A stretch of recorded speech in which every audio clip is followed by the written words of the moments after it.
नमस्कार दोस्तों, स्वागत है आप सभी का RPN नंबर 1 स्टडी चैनल पर। दोस्तों, जो आपकी शिक्षण अभिरुचि की जो क्लास है वो स्टार्ट हो चुकी है। तो यहाँ पे आपका जो टाइम टेबल है वो आप देख सकते हैं। तो अभी 1 बज चुके हैं और हमारी शिक्षण अभिरुचि की क्लास है जो स्टार्ट हो चुकी है। चलिए शुरू करते हैं। आज का हमारा पहला क्वेश्चन है, मॉडल चित्रों से उत्तम निर्देशन होते हैं क्योंकि। तो हमें बताना है कि जो मॉडल चित्र होते हैं उनसे उत्तम निर्देशन यानी कि उनसे अच्छी तरीके से जो चीज़ें वो समझाई जाती है क्योंकि। ऑप्शन नंबर ए, उनमें लंबाई चौड़ाई और ऊंचाई तीनों दिखाई पड़ते हैं। ऑप्शन नंबर बी, ये कल्पना शक्ति का विकास करते हैं। ऑप्शन नंबर सी, इनमें ज्ञान का विस्तार होता है। या फिर ऑप्शन नंबर डी, इनसे शिक्षण का काम सरल हो जाता है। तो दोस्तों, इसका जो सही जवाब होगा वो होगा ऑप्शन नंबर ए। जो हमें पता ही है कि जो चित्र है उनसे हमें लंबाई चौड़ाई और ऊंचाई जो है वो तीनों अच्छे से दिखाई पड़ती है। तो लंबाई चौड़ाई और ऊंचाई तीनों दिखाई पड़ते हैं। ऑप्शन नंबर ए आपका सही जवाब हो जाएगा। चलिए हमारा अगला क्वेश्चन है, प्रोजेक्ट कार्य का उद्देश्य छात्रों में। हमें बताना है कि जो प्रोजेक्ट कार्य होता है उसका उद्देश्य क्या है। ऑप्शन नंबर ए, तथ्यों को व्यवहार में लाने की क्षमता पैदा करना है। ऑप्शन नंबर बी, समस्या समाधान में प्रवीणता प्रदान करना है। ऑप्शन नंबर सी, खोज की इच्छा जागृत करना है। या फिर ऑप्शन नंबर डी, सृजनात्मक योग्यता को प्रोत्साहन करना है। तो दोस्तों, जो प्रोजेक्ट कार्य है उसका उद्देश्य जो होता है वो छात्रों में सृजनात्मक योग्यता को प्रोत्साहन करना है, यानी कि option number D. Option number D, सृजनात्मक योग्यता को प्रोत्साहन करना आपका सही जवाब हो जाएगा। चलिए हमारा अगला क्वेश्चन है, निम्नलिखित प्रश्नों में से कौन सा प्रश्न समस्या प्रधान है। हमें बताना है कौन सा प्रश्न है जो समस्या प्रधान है। ऑप्शन नंबर ए, यदि पृथ्वी पर सारी वनस्पति नष्ट हो जाए तो क्या होगा। ऑप्शन नंबर बी, औरंगजेब की मराठा नीति के क्या परिणाम निकले।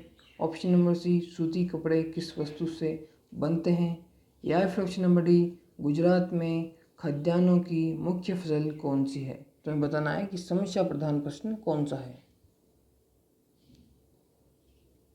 तो दोस्तों, इसका जो सही जवाब होगा वो होगा ऑप्शन नंबर ए, यदि पृथ्वी पर सारी वनस्पति नष्ट हो जाए तो क्या होगा। ये एक समस्या प्रधान प्रश्न है, मतलब ऐसा प्रश्न जिसमें समस्या है जो प्रधान, मतलब समस्या है जो उभरी हुई है। तो ऑप्शन नंबर ए, पृथ्वी पर सारी वनस्पति नष्ट हो जाए तो क्या होगा। ऑप्शन नंबर ए हमारा सही जवाब होगा। चलिए हमारा अगला क्वेश्चन है, निम्नलिखित में से किस विद्वान का कहना है कि खेल बालक की जन्मजात स्वाभाविक प्रवृत्ति है। तो हमें बताना है, एक जो कोट है वो हमें दे रखा है कि खेल बालक की जन्मजात स्वाभाविक प्रवृत्ति है। तो ये बात किसने कही थी हमें बताना है। Option number A, Stern. Option number B, McDougall. Option number C, none. या फिर ऑप्शन नंबर डी, वाल्बर्टाइन।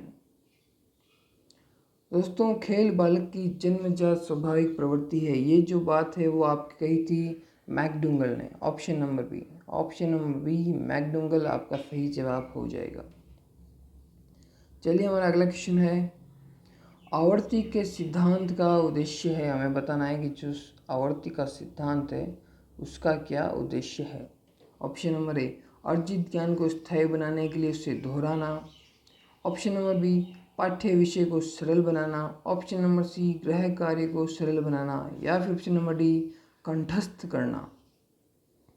तो दोस्तों, जो आवर्ती का सिद्धांत है उसका जो उद्देश्य है वो है ज्ञान को स्थायी बनाना। ऑप्शन नंबर है, अर्जित ज्ञान को स्थायी बनाने के लिए उसे दोहराना। तो दोस्तों, इसीलिए कहा जाता है कि बार बार रिवीजन करो, बार बार उन चीज़ों को देखो, ताकि वो जो चीज़ें हैं जो आपने पढ़ा है वो आपके दिमाग में स्थायी तौर पर रह जाए। इसीलिए कहते हैं कि बार बार रिवीजन करो। तो ऑप्शन नंबर ए आपका सही जवाब हो जाएगा।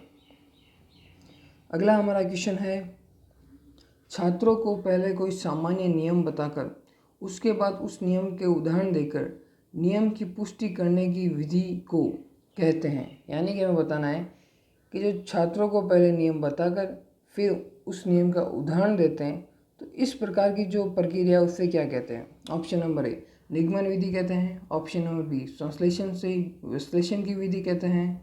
ऑप्शन नंबर सी, अनुभव से तर्क की विधि कहते हैं, या फिर ऑप्शन नंबर डी आगमन विधि कहते हैं। तो दोस्तों जो पहले नियम बताया जाता है तथा नियम के बाद में उसका उदाहरण देकर उससे स्पष्ट किया जाता है, इस विधि का जो नाम है वो है निगमन विधि, यानी कि ऑप्शन नंबर ए निगमन विधि आपका सही जवाब हो जाएगा। चलिए हमारा अगला क्वेश्चन है, प्रश्नों से छात्रों की मानसिक क्रिया जागृत होनी चाहिए, यह उक्ति किस विद्वान की है। तो हमें यहाँ पे एक और कोड दे रखा है कि प्रश्नों से छात्रों की मानसिक क्रिया जागृत होती है, हमें बताना है ये किसने कहा। ऑप्शन नंबर ए रायबर्न ने, ऑप्शन नंबर बी विंसेंट ने, ऑप्शन नंबर सी रेमोंट ने, या फिर option number D none of these. तो दोस्तों ये जो वाक्य है वो आपके रेमोंट ने कहा था, यानी कि ऑप्शन नंबर सी रेमोंट है वो आपका एकदम सही जवाब हो जाएगा। चलिए हमारा अगला क्वेश्चन है, किस पाठ को पढ़ाने में शिक्षक को सबसे अधिक प्रश्न पूछना चाहिए। तो हमें बताना है कि किस पाठ को पढ़ाने में शिक्षक को अधिक प्रश्न कब पूछने चाहिए। ऑप्शन नंबर ए प्रस्तावना चरण में, ऑप्शन नंबर बी पुनरावृत्ति चरण में, ऑप्शन नंबर सी विकास चरण में, या फिर ऑप्शन नंबर डी इनमें से ही कोई नहीं। तो दोस्तों जो शिक्षक है उसको सबसे अधिक प्रश्न विकास चरण में पूछने चाहिए, यानी कि option number C. Option number C विकास चरण में एक शिक्षक को सर्वाधिक प्रश्न पूछने चाहिए। चलिए हमारा अगला क्वेश्चन है, छात्रों को तत्कालिक प्रेरणाएं प्राप्त हो सकती है। हमें बताना है कि छात्रों को तत्कालिक प्रेरणाएं किससे प्राप्त हो सकती है। ऑप्शन नंबर ए छात्रों को डांटने फटकारने से, ऑप्शन नंबर बी छात्रों को महापुरुषों के जीवन के उदाहरण देने से, ऑप्शन नंबर सी छात्रों को पुरस्कृत करने से, या फिर ऑप्शन नंबर डी छात्रों को व्याख्यान देने से। तो दोस्तों इसका जो सही जवाब होगा वो होगा ऑप्शन नंबर सी छात्रों को पुरस्कृत करने से। दोस्तों महापुरुषों के जीवन के बारे में बताकर भी उनको प्रेरणा दी जा सकती है, लेकिन वो तत्काल नहीं होगी। अगर आप उन्हें तत्काल प्रोत्साहन करना चाहते हैं तो उन्हें पुरस्कृत कीजिए। तो ऑप्शन नंबर सी छात्रों को पुरस्कृत करना ये सही जवाब होगा। दोस्तों बी भी सही जवाब है, लेकिन इसके लिए आपको फिर कम नंबर मिलेंगे, ये भी काफ़ी ठीक है, लेकिन ऑप्शन नंबर सी ज़्यादा बेहतर है, क्योंकि इसी से आपको तत्काल जो है उन्हें छात्रों को प्रोत्साहन मिलेगा। तो ऑप्शन नंबर सी छात्रों को पुरस्कृत करना ये आपका सही जवाब हो जाएगा। चलिए हमारा अगला क्वेश्चन है, आपके अनुसार कक्षा में वातावरण कैसे होना चाहिए। हमें बताना है कि कक्षा का वातावरण कैसा होना चाहिए। ऑप्शन नंबर ए छात्र एवं अध्यापक दोनों को बराबर योगदान हो, ऑप्शन नंबर बी सख्त, ऑप्शन नंबर सी अंतर्मुखी व संयमित, या फिर ऑप्शन नंबर डी उपयुक्त में से कोई नहीं।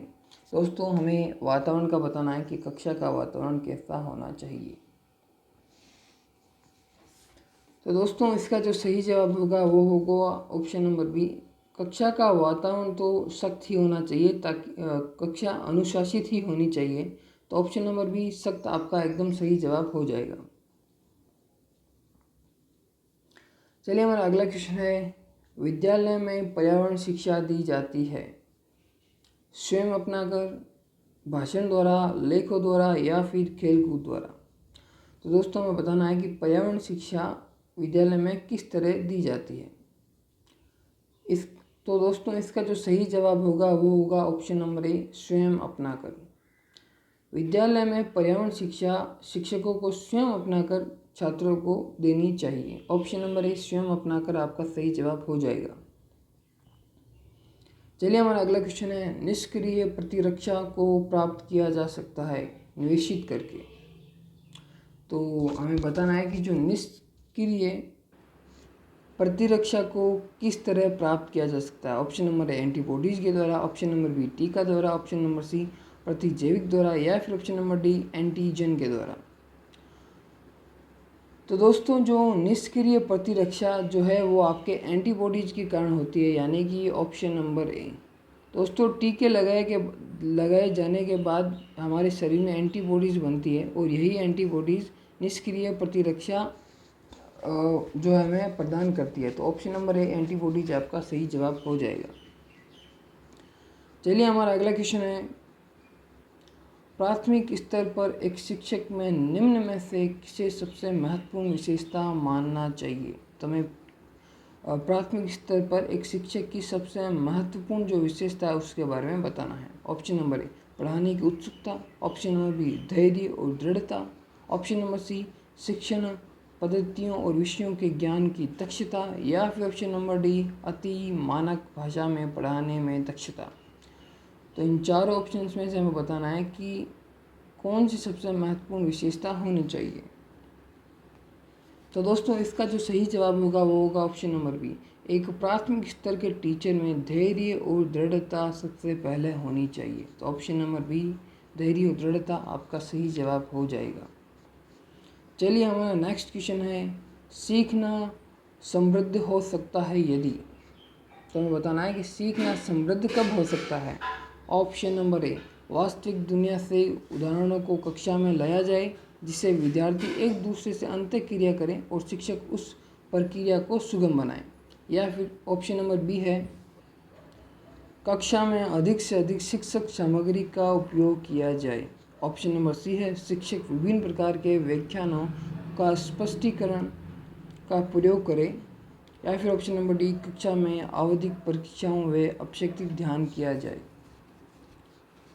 तो दोस्तों इसका जो सही जवाब होगा वो होगा ऑप्शन नंबर ए, एक सीखना समृद्ध तब हो सकता है जब वास्तविक दुनिया से उदाहरणों को लाया जाए और छात्र उस पर अपनी क्रिया करें और शिक्षक इन जो छात्रों ने क्रिया की उनको उन प्रक्रियाओं को और भी सुगम बनाए। तो ऑप्शन नंबर ए आपका सही जवाब हो जाएगा। चलिए दोस्तों हमारा अगला क्वेश्चन है, निम्न में से कौन से कथन को सीखने की प्रक्रियाएं विशेषता नहीं माननी चाहिए। ऑप्शन नंबर ए शैक्षिक संस्थाओं की एकमात्र संस्था है जहां अधिगम प्राप्त होता है। ऑप्शन नंबर बी सीखना एक व्यापक प्रक्रिया है। ऑप्शन नंबर सी सीखना लक्ष्योन्मुखी होता है, या फिर ऑप्शन नंबर डी अधिगम भी सीखने की प्रक्रिया है। तो हमें बताना है कि सीखने की विशेषता नहीं है वो हमें बताना है। तो दोस्तों इसका जो सही जवाब होगा बिल्कुल जो ऑप्शन नंबर एक है वो आपका सही जवाब होगा। शैक्षिक संस्था ही एकमात्र स्थान है जहां अधिगम प्राप्त होता है। अधिगम यानी ज्ञान, तो ये एकमात्र ऐसी शाखा नहीं है। तो ऑप्शन नंबर ए सही नहीं है, तो ऑप्शन नंबर ए हमारे इस क्वेश्चन का आंसर हो जाएगा। चलिए हमारा अगला क्वेश्चन है, किसको एक अभिप्रेरित शिक्षण का संकेतन माना जाता है। ऑप्शन नंबर ए कक्षा में अधिकतम उपस्थिति, ऑप्शन नंबर बी कक्षा में एकदम खामोशी, ऑप्शन नंबर सी विद्यार्थियों द्वारा प्रश्न पूछना, या फिर ऑप्शन नंबर डी शिक्षक द्वारा दिया गया उपचारात्मक कार्य। तो दोस्तों अभिप्रेरित शिक्षण का जो संकेत है वो है विद्यार्थियों द्वारा प्रश्न पूछना, यानी कि ऑप्शन नंबर सी विद्यार्थियों द्वारा प्रश्न पूछना ये एक ऐसा संकेत है, ये अभिप्रेरित शिक्षण का संकेत है। ऑप्शन नंबर सी आपका सही जवाब हो जाएगा। चलिए हमारा अगला क्वेश्चन है, कृतिका अक्सर घर से ज़्यादा बात नहीं करती लेकिन विद्यालय में वह काफ़ी बात करती है, यह दर्शाता है कि। ऑप्शन नंबर ए विद्यालय हर समय बच्चों को खूब बात करने का अवसर देता है। ऑप्शन नंबर बी शिक्षकों की यह मांग है कि बच्चे विद्यालय में खूब बातें करें, या फिर ऑप्शन नंबर सी है जो कहता है कृतिका को अपना घर बिल्कुल पसंद नहीं है, या फिर ऑप्शन नंबर डी उसके विचारों को विद्यालय में मान्यता मिलती है। तो दोस्तों इसका जो सही जवाब होगा इसका मतलब ये है कि इसका जो सही जवाब होगा वो होगा ऑप्शन नंबर डी, यानी कि कृतिका जो है वो घर पे ज़्यादा बातें नहीं करती लेकिन स्कूल में ज़्यादा बातें करती है। तो ये यही दर्शाता है कि उसके जो विचार हैं उनको विद्यालय में मान्यता ज़्यादा मिलती है, तो इसीलिए वो विद्यालय में ज़्यादा बोलती है। तो ऑप्शन नंबर डी आपका सही जवाब हो जाएगा। तो चलिए दोस्तों हमारा अगला क्वेश्चन है, एक शिक्षक को अपने विद्यार्थियों की क्षमताओं को समझने का प्रयास करना चाहिए। निम्नलिखित में से कौन सा क्षेत्र इस उद्देश्य के साथ संबंध है।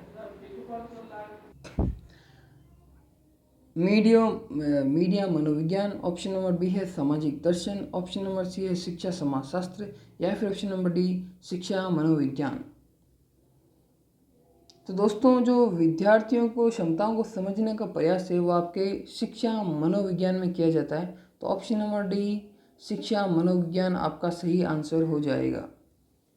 चलिए हमारा अगला क्वेश्चन है, सीखने की प्रक्रिया में अभिप्रेरणा है। हमें बताना है कि सीखने की प्रक्रिया में अभिप्रेरणा क्या है। ऑप्शन नंबर ए विद्यार्थियों की स्मरण शक्ति को पैना बनाती है। ऑप्शन नंबर बी है शिक्षार्थियों में सीखने के प्रति रुचि का विकास करती है। ऑप्शन नंबर सी शिक्षार्थियों को एक दिशा में सोचने के योग्य बनाती है। या फिर ऑप्शन नंबर डी पिछले सीखे हुए को एक नए अधिगम से अलग करती है। तो दोस्तों हमें सीखना की प्रक्रिया के बारे में बताना है कि कौन सीखने की प्रक्रिया को प्रेरित करता है। तो दोस्तों इसका जो सही जवाब होगा वो होगा ऑप्शन नंबर बी शिक्षार्थियों या फिर विद्यार्थियों में सीखने के प्रति रुचि का विकास करती है। जो सीखने की प्रक्रिया है तो ये विद्यार्थियों के प्रति सीखने की जो रुचि है उसका विकास करती है। तो ऑप्शन नंबर बी हमारा सही जवाब हो जाएगा। चलिए हमारा अगला क्वेश्चन है, निचली कक्षा में शिक्षण की खेल पद्धति मूल रूप से आधारित है। तो हमें बताना है कि जो निचली शिक्षा में जो खेल की शिक्षण पद्धति है वो किस पर आधारित है। ऑप्शन नंबर ए शिक्षण के समाजशास्त्रिक सिद्धांत पर।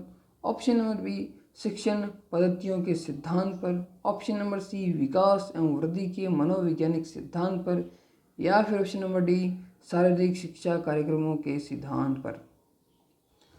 तो दोस्तों जो छोटे बच्चों की जो क्लासें हैं उनमें खेल जो पद्धति है वो शिक्षण के लिए जो कराई जाती है तो वो आपके ऑप्शन नंबर सी विकास एवं वृद्धि के मनोवैज्ञानिक सिद्धांत पर आधारित है। यानी कि जो छोटे बच्चे हैं उनमें जो खेल कूद के द्वारा जो शिक्षा दी जाती है वो आपके विकास और वृद्धि के मनोविज्ञान के सिद्धांत पर आधारित है। तो ऑप्शन नंबर सी आपका सही जवाब हो जाएगा। तो दोस्तों इसी के साथ हमारी आज की जो क्लास है वो ख़त्म होती है। उम्मीद करता हूँ कि आपको सारी चीज़ें अच्छे से समझ में आई होगी। तो मिलते हैं किसी नेक्स्ट वीडियो में, तब तक के लिए धन्यवाद।